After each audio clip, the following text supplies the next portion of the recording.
যেটো কলেৰা তাক মই আজি ভাল কৰি ৰিভিউ কৰিছোঁ।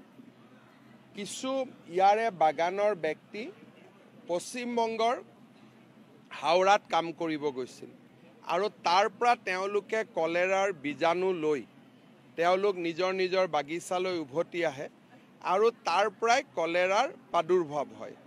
আৰু এই কলেৰাৰ ফলত মোক জনোৱা মতে প্ৰায় 4 গৰাকী লোকে ইতিমধ্যে মৃত্যুৰ মুখত পৰিছে।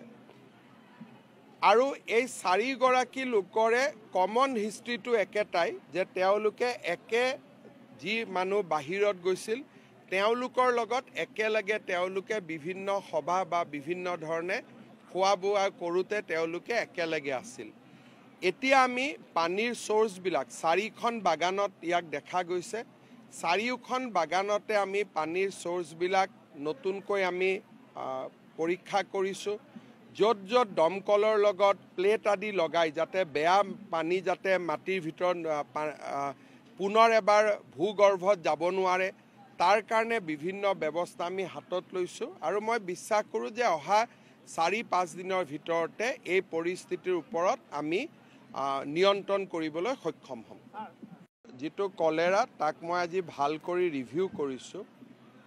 কিছু ইয়াৰে বাগানৰ ব্যক্তি পশ্চিমবংগৰ হাওড়াত কাম কৰিব গৈছিল আৰু তাৰ পৰা তেওঁলোকে কলেৰাৰ বীজাণু লৈ তেওঁলোক নিজৰ বাগিচালৈ উভতি আহে আৰু তাৰ পৰাই কলেৰাৰ প্ৰাদুৰ্ভাৱ হয়। আৰু এই কলেৰাৰ ফলত মোক জনোৱা মতে প্ৰায় 4 গৰাকী লোকে ইতিমধ্যে মৃত্যুৰ মুখত পৰিছে।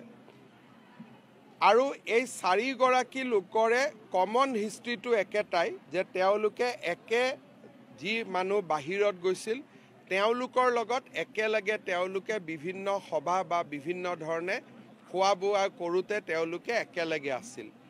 এতিয়া আমি পানীৰ চ'ৰ্চবিলাক 4খন বাগানত ইয়াক দেখা গৈছে। 4খন বাগানতে আমি পানীৰ চ'ৰ্চবিলাক নতুনকৈ আমি পৰীক্ষা কৰিছোঁ। য'ত দমকলৰ লগত প্লেট আদি লগাই যাতে বেয়া পানী যাতে মাটিৰ ভিতৰত পুনৰ এবাৰ ভূগৰ্ভত যাব নোৱাৰে তাৰ কাৰণে বিভিন্ন ব্যৱস্থা আমি হাতত লৈছোঁ। আৰু মই বিশ্বাস কৰোঁ যে অহা 4-5 দিনৰ ভিতৰতে এই পৰিস্থিতিৰ ওপৰত আমি নিয়ন্ত্ৰণ কৰিবলৈ সক্ষম হ'ম।